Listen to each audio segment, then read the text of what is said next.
আল্লাহ তাআলা ছাড় দেন ছেড়ে দেন না। বলেন আল্লাহ তাআলা ছাড় দেন ছেড়ে দেন না। বলবেন দলিল ফামাহিলিল কাফিরিন আমহিলহুম রুওয়াইদা ইন্নাহুম ইয়াকিদুনা কাইদা ওয়া আকিদু কাইদা ফামাহিলিল কাফিরিন আমহিলহুম রুওয়াইদা।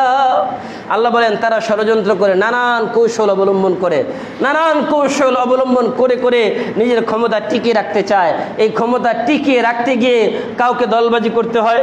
এই ক্ষমতা টিকিয়ে রাখতে গিয়ে কখনো স্বজনপ্রীতি করে যার যে পদমর্যাদা ছিল তাকে সেখান থেকে সরিয়ে আরেকজন নিম্ন পদস্থ কর্মকর্তাকে উপরের পদে পদ দিতে হয়।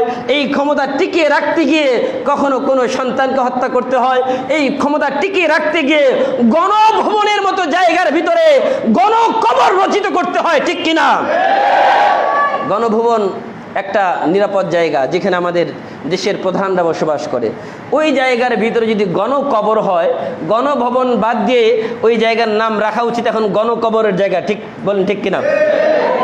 হাজার হাজার মায়ের কোল খালি করে হাজার হাজার বাচ্চাদের তাদের ইউনিফর্ম সহ তাদের ব্যাগ সহ স্কুল ব্যাগ সহ তাদের লাশ পাওয়া গিয়েছে ওই গণভবনের ভিতরে। তো আমার কথা হচ্ছে এই যে এত সিকিউরিটির ভিতরে, এত সুন্দর বাউন্ডারির ভিতরে, এত একটা নির্জন জায়গায় যেখানে দেশের সর্বপ্রধানরা থাকে, ওই জায়গায় যদি দেশের মানুষকে হত্যা করে নির্বিচারে তাদের পরিচয়টাকে গোপন করে তার ভিতরে রেখে দেওয়া হয়, তাদের কাছে কি দেশ নিরাপদ? বলেন তাদেরকে দেশ নিরাপদ? আর যাদের কাছে দেশ নিরাপদ না, দ্বিতীয়বার তাদের কাছে ফিরে যাওয়া সম্ভব? লা ইউলদাগুল মুমিনু মিন হুজরি ওয়ালা মাররাতাইন। মুমিন এক গর্তে দুইবার পা দেয়? দিবেন নাকি? মুমিনের কাজ এক গর্তে দুইবার পা না দেওয়া। আপনার আমার কাজ হবে, যদি আমরা সমাজে শান্তি চাই, সমাজে যদি শৃঙ্খলা চাই, আমাদের কাজ কি হবে? আমাদের কাজ হবে সমাজটাকে গড়া।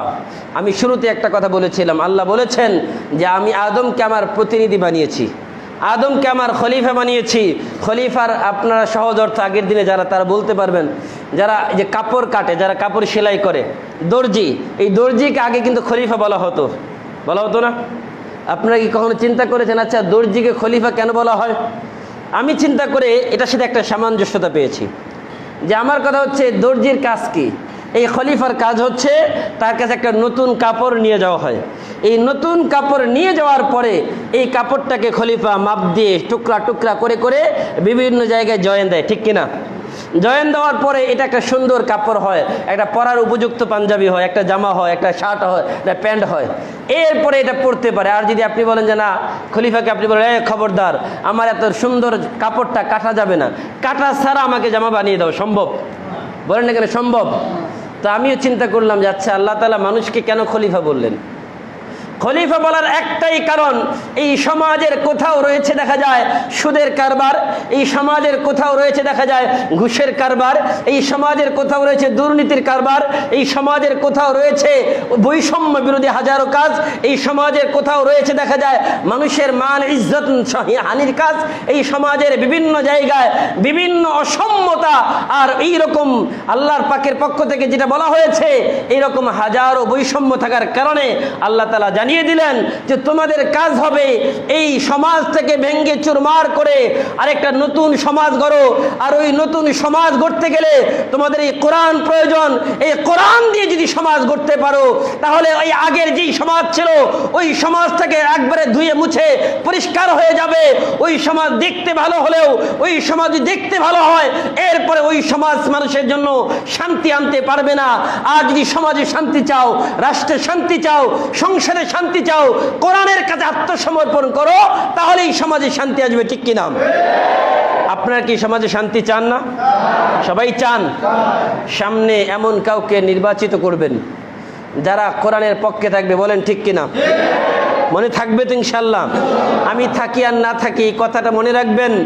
যেখানেই যাবেন মনে রাখবেন যে আপনি যেখানেই যাই, আমরা কোরআনের সাথে ছিলাম, আছি, ভবিষ্যতেও থাকবো, বলেন ইনশাআল্লাহ?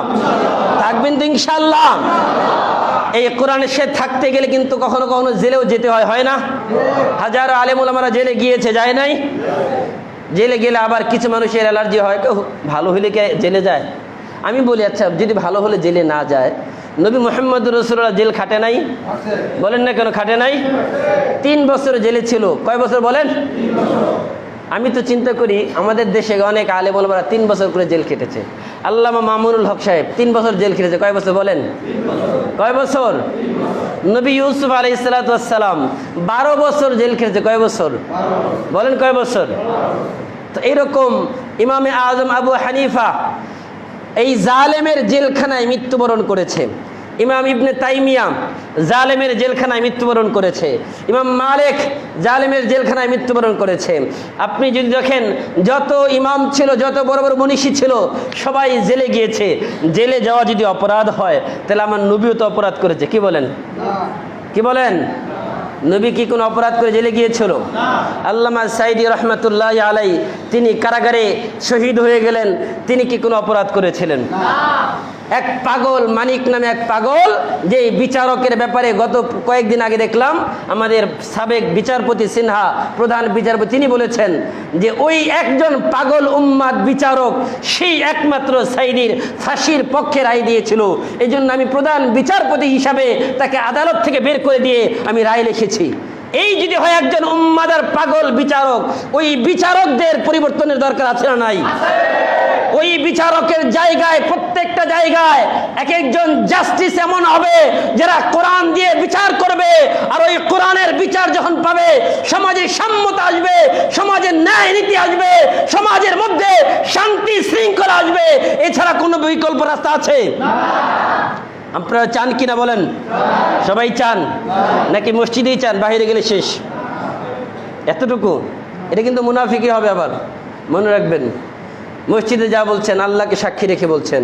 এই জন্য সামনে সময় আসবে, এখন তো অন্তর্বর্তীকালীন সরকার ক্ষমতায় আছে, তারা তাদের ক্ষমতার শেষ করে একটা নির্বাচন দেবে।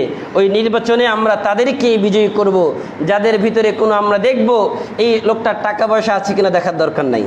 কি দেখবেন? তার ভিতরে ইলম আছে কিনা। 1 নম্বর, ইমাম হযরত ওমর ইবনে খাত্তাব রাদিয়াল্লাহু তাআলা আনহু, তাকে বলা হলো আপনি বলেন যে নেতা হওয়ার জন্য কি দরকার? উমরকে, উমর রাদিয়াল্লাহু তাআলা বললেন তাসাওয়াদু ক্বাবলা আন তাআল্লামু, নেতা হওয়ার আগে আগে জ্ঞানী হও। কি বলেন? নেতা হওয়ার আগে জ্ঞানী হও। নিজের নামটা লিখতে পারে না, সে চেয়ারম্যান হয়ে বসে আছে, ঠিক কিনা? নিজের নাম লিখতে পারে না, ইউপি চেয়ারম্যান, নিজের নাম লিখতে পারে না, সদস্য। এই যদি হয় অবস্থা, আপনি বলবেন যে ভাই ওই যে যেই লোকটাকে আপনি সদস্য জায়গায় বসিয়েছেন, ওই লোকটা কোরআন পড়তে পারে কিনা একদিন জিজ্ঞাসা করেছেন? যদি সে কোরআন নিজে পড়তে না পারে, নিজে যদি কোরআন না বুঝে, তাহলে সে নিজেই তো দুর্নীতি করবে। আপনাকে কি বলবে দুর্নীতি বন্ধের কথা? ভূতের মুখে রামরাম অবস্থা, তাই না? ভূতের মুখে রামরাম, যে সে বলবে দুর্নীতি করো না, কারণ সে নিজেই দুর্নীতিগ্রস্ত। সে আপনাকে কিভাবে বলবে? এই জন্য এমন কাউকে বসাবেন ওই জায়গাগুলোর মধ্যে যারা আপনাদের প্রতি ন্যায় বিচার করবে কোরআন দিয়ে। আপনি বলেন মসজিদে যদি কোনো বিচার হয়, কেউ কি মিথ্যা বলবে? আমরা মসজিদগুলোকে বানিয়েছি কি? মসজিদ হুজুর দুনিয়াবি কথা বলা যাবে না। আরে দুনিয়াবি কথা বলা যাবে না মানে? আল্লাহ রাসূল এই মেম্বারে বসে বসে বিচার কার্য পরিচালনা করেছেন। এই আল্লাহ রাসূল মদিনার মসজিদে বসে বসে সকল বিচার পরিচালনা করেছেন। আইন আদালত যা ছিল সব মসজিদে ছিল। যত প্রয়োজনীয় কথা সব মসজিদের মধ্যে করেছেন। যত রাষ্ট্রীয় যত কথা, যত ফরমান সব মসজিদে বসে লিখেছেন। যদি তাই না হয়, আমরা আজকে মসজিদগুলোকে বানিয়েছি কি 5 ওয়াক্ত নামাজের জায়গা। দুনিয়াতে মসজিদে ঢুকে আর কোনো কথা বলা যাবে না। এটা কি ঠিক? আল্লাহ রাসূলের সুন্নতের সাথে আমাদের সুন্নত কোথায়? এই জন্য ভাইয়ের আমার, এই মসজিদগুলো শুধু 5 ওয়াক্ত নামাজের জন্য বরাদ্দ নয়। এই মসজিদগুলো থেকে এক একটা আওয়াজ আসবে, যে আওয়াজ আপনাদের জন্য রাস্তায় চলার পথে হবে। এই আওয়াজগুলো আপনাদের জন্য চলার পথকে সহজ করে দিবে। এই জন্য আমরা ইনশাআল্লাহ কোরআনের সাথে থাকবো ইনশাআল্লাহ। যারা এই কোরআনের কথা বলবে তাদের পক্ষে থাকবো ইনশাআল্লাহ। সম্মানিত ভাইয়ের আমার, এই জন্য আল্লাহর কাছে আমরা দোয়া করব, আল্লাহ যেন মৃত্যু পর্যন্ত আমাদের সকলকে এই কোরআনের সাথে থাকার এবং এই কোরআনের উপর আমল করার তৌফিক দান করে বলেন আমিন। এবং আগামীতে যেন আল্লাহ তাআলা কোরআন দিয়ে সমাজ গড়ার তৌফিক দান করে বলেন আমিন। ওয়া আখিরু দাওয়ানা আলহামদুলিল্লাহি রাব্বিল আলামিন।